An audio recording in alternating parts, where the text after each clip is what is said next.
আজ ১৯শে সেপ্টেম্বর ২০২৫।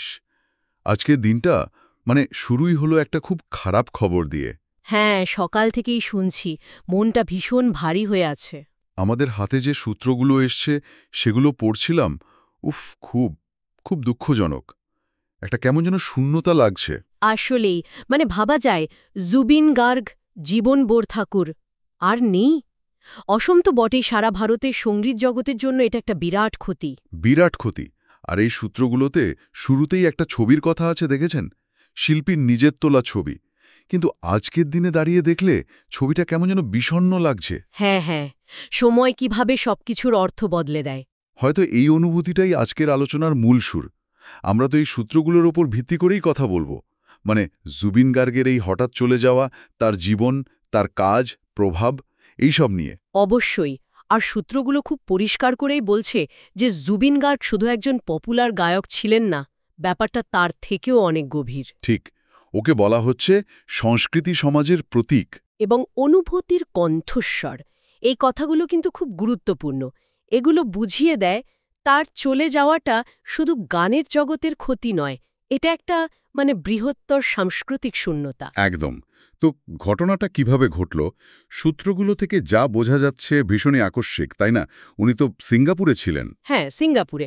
ওখানে একটা অনুষ্ঠানে গেছিলেন, নর্থ ইস্ট ফেস্টিভ্যাল, তাই তো? হ্যাঁ, নর্থ ইস্ট ফেস্টিভ্যাল। সূত্র বলছে এই উৎসবটা নাকি ওর খুব কাছের ছিল। এর সঙ্গে একটা অন্যরকম টান ছিল ওর। থাকারই কথা।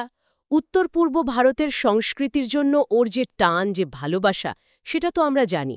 আর নর্থ ইস্ট ফেস্টিভ্যালের মতো একটা প্ল্যাটফর্মে উনি যাওয়া শুধু একজন আর্টিস্টের যাওয়া নয়। ঠিক, এটা ছিল ওর নিজের শিকড়ের প্রতি, নিজের অঞ্চলের মানুষের প্রতি একটা দায়বদ্ধতা। উনি তো বরাবরই চেয়েছেন উত্তর পূর্বের সংস্কৃতিকে বড় মঞ্চে তুলে ধরতে। আর সেখানেই ভাবা যায় সেই বিদেশে গিয়ে এমন একটা দুর্ঘটনা। সূত্র বলছে উনি স্কুবা ডাইভিং করছিলেন। হ্যাঁ, স্কুবা ডাইভিং। আর ডাইভিংয়ের সময়ই হঠাৎ করে শ্বাসকষ্ট শুরু হয়।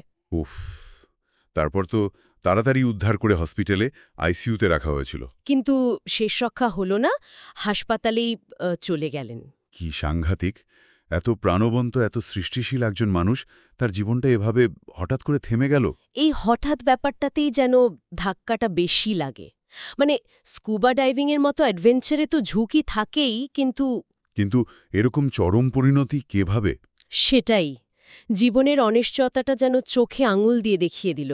বিশেষ করে যখন কাজের সূত্রে ভালোবাসার টানে মানুষ ভিন দেশে যায়, তখন এমন ঘটনা শুনলে আরও বেশি করে খারাপ লাগে। যে উৎসবটা ওর এত কাছের ছিল, সেই উৎসবের পরিবেশেই এরকম একটা ট্র্যাজেডি। হুম। সূত্রগুলোতেও বারবার এই শূন্যতার কথাই ঘুরে ফিরে আসছে।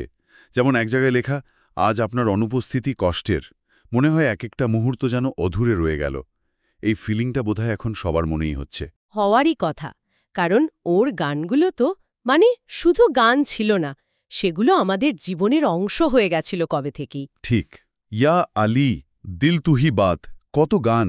সূত্রগুলো যেমন বলছে, এইসব গানের সঙ্গে কত মানুষের স্বপ্ন, আশা, ভালোবাসা, কত স্মৃতি জড়িয়ে আছে। এখানেই তো জুবিন গার্গের ম্যাজিকটা ছিল।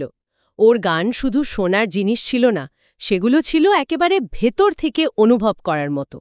উনি যেভাবে গাইতেন, মনে হতো যেন আমার আপনার মনের কথাটাই উনি সুরে বলছেন। হ্যাঁ, একদম।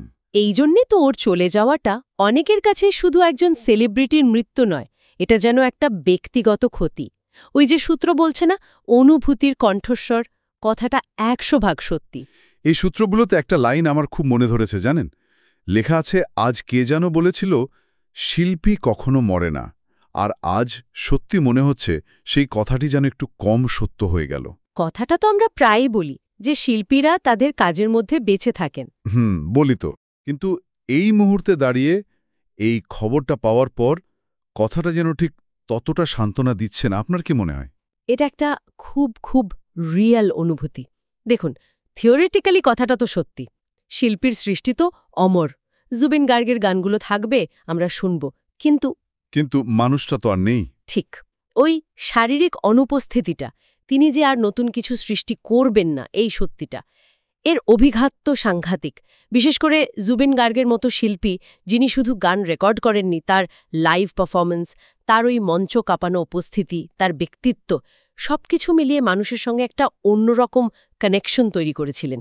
হ্যাঁ, ওর লাইভ শোর এনার্জিটাই ছিল অন্যরকম। তো তার ক্ষেত্রে ওই শিল্পী কখনো মরে না কথাটা হয়তো অন্যভাবে ভাবতে হবে। সৃষ্টিটা অমর ঠিকই, কিন্তু সৃষ্টির পেছনের জীবন্ত মানুষটার চলে যাওয়া যে শূন্যতা তৈরি করে, সেটা হয়তো শুধু কাজ দিয়ে সবসময় পূরণ হয় না। আজ সেই ভ্যাজিওটাই হয়তো বেশি করে লাগছে, তাই কথাটাকে কম সত্য মনে হচ্ছে। তার মানে শিল্পীর কাজ একদিকে যেমন তাকে বাঁচিয়ে রাখে, আবার তার না থাকাটাও একটা কঠিন বাস্তব, তাই তো? বিশেষ করে যখন একজন শিল্পী তার সেরা সময়ে থাকেন, যখন মনে হয় তার আরও অনেক কিছু দেবার ছিল। একদম তাই। আর এই অনুভূতিটা হয়তো সময়ে সময়ে বদলাবে। এই শোকের প্রথম ধাক্কাটা কেটে গেলে মানুষ হয়তো আবার তার গানের মধ্যেই তাকে খুঁজে পাবে বেশি করে। কিন্তু এখন, এই মুহূর্তে, ওই শারীরিক অনুপস্থিতির শূন্যতাটাই যেন সবথেকে বড়। তখন গানগুলো শুনলে হয়তো আরও বেশি করে কষ্ট হবে। হ্যাঁ, গানগুলো একই সঙ্গে সম্পদ আর বেদনার কারণ হয়ে দাঁড়ায়। সম্পদ, কারণ সেগুলো আমাদের কাছে আছে, আর বেদনা, কারণ যিনি এগুলো তৈরি করেছেন তিনি নেই। মানুষ তাকে কিভাবে মনে রাখবে? সূত্র বলছে, আপনার গানগুলি, আপনার কণ্ঠ, আপনার হাসি সবকিছু আমাদের স্মৃতিতে থেকে যাবে। এটা ঠিক। ওর ওই হাসিটা, মঞ্চে ওই এনার্জি, আর ওই গলাটা। এগুলো তো ভোলার নয়। আর স্মৃতিচারণ তো শোক সামলানোর একটা স্বাভাবিক উপায়। মানুষ তো তার প্রিয় শিল্পীকে তার কাজের মধ্যে দিয়েই মনে রাখে, তাই না? হ্যাঁ, জুবিন গার্গের ক্ষেত্রেও তাই হবে। এক একটা গান এক একজনের কাছে এক একটা সময়ের গল্প বলবে। হয়তো কোনো গান কারো প্রথম ভালোবাসার স্মৃতি, অন্য গানটা হয়তো কোনো কঠিন সময় সাহস জুগিয়েছে। ইয়ালির মতো গানগুলো তো একটা প্রজন্মের গান হয়ে গেছে। ঠিক, এগুলো শুধু গান নয়, এগুলো সময়ের দলিল, অনুভূতির দলিল। এভাবেই তো শিল্পীর কাজ ব্যক্তিগত স্মৃতির সঙ্গে জড়িয়ে গিয়ে একটা কালেকটিভ কালচারাল আইডেন্টিটির অংশ হয়ে ওঠে। ভাবলে অবাক লাগে, একটা গান কত মানুষের কত আলাদা আলাদা স্মৃতির বাহন হতে পারে। এটাই বোধহয় শিল্পের আসল শক্তি। নিঃসন্দেহে। আর এখানেই জুবিন গার্গের মতো শিল্পীর সার্থকতা। তিনি তো শুধু গান বানাননি, তিনি লক্ষ লক্ষ মানুষের স্মৃতির অংশ হয়ে গেছেন। তার গান একটা স্পমলাভ অভিজ্ঞতা তৈরি করেছে। তাই যখন সূত্রগুলো বলছে উনি সংস্কৃতি সমাজের প্রতীক, কথাটা একদম খাঁটি।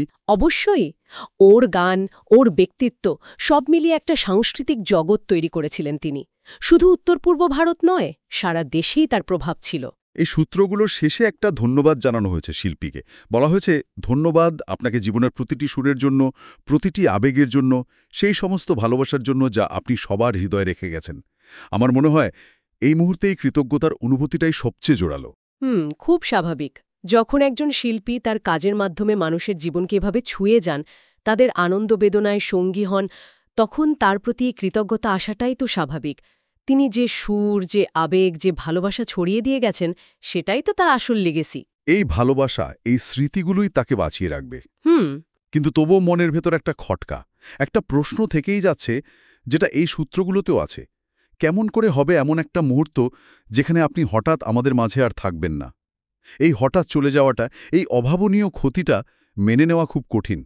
সত্যি, পৃথিবীটা যেন একটু একটু রং হারিয়ে ফেলল। সূত্রে যেমন বলছে, খানি ধূসর হয়ে গেল। এই প্রশ্নটা, এটা আসলে শোকেরই একটা প্রকাশ, এই শূন্যতাকে ভাষায় বাঁধার একটা চেষ্টা। তবে দেখুন, এই সূত্রগুলো আর এই গভীর শোকের অনুভূতিটা আমাদের আরও একটা বড় প্রশ্নের সামনে দাঁড় করিয়ে দেয়। কি রকম? সূত্রগুলো শেষে যেমন জানতে চাওয়া হয়েছে কোন গানটা শ্রোতাকে জুবিন গার্গের সবচেয়ে কাছে এনে দিয়েছিল, এই ব্যক্তিগত যোগসূত্রের জায়গাটা খুব ইন্টারেস্টিং। এটাকে যদি আমরা একটু বড় করে ভাবি, হ্যাঁ, তাহলে প্রশ্নটা দাঁড়ায়, ঠিক কী এমন ঘটে যে একজন শিল্পীর একান্ত ব্যক্তিগত সৃষ্টি লক্ষ লক্ষ মানুষের সাঝার সম্পদে পরিণত হয়? কিভাবে একটা সুর, একটা গান সব ভৌগোলিক সীমা, ভাষার বাধা পেরিয়ে গিয়ে মানুষের ব্যক্তিগত স্মৃতি, অনুভূতি বা একটা আস্ত সময়ের প্রতিচ্ছবি হয়ে ওঠে? এই কেমিস্ট্রিটা কি, যা একজন শিল্পীকে তার কাজের মাধ্যমে সাধারণ শ্রোতার জীবনের অবিচ্ছেদ্য অংশ করে তোলে? এটা সত্যি একটা গভীর প্রশ্ন। হয়তো এর উত্তর খোঁজার চেষ্টাটাই জুবিন গার্গের স্মৃতির প্রতি আমাদের সবচেয়ে বড় সম্মান জানানো হবে। ঠিক। তার রেখে যাওয়া গান, তার স্মৃতি, তার দেয়া অনুভূতিগুলো, এগুলোই থেকে যাবে আমাদের সাথে, পথ দেখাবে। একদম। ওন গানের সফর হয়তো হঠাৎ থেমে গেল, কিন্তু উনি যে সুর তৈরি করে গেছেন, যে সাংস্কৃতিক অবদান রেখে গেছেন তা নিঃসন্দেহে অনেক দিন থাকবে। আমরা ওর স্মৃতির প্রতি গভীর শ্রদ্ধা জানাই। ওর কাজের মধ্যে দিয়েই ওকে মনে রাখব আমরা।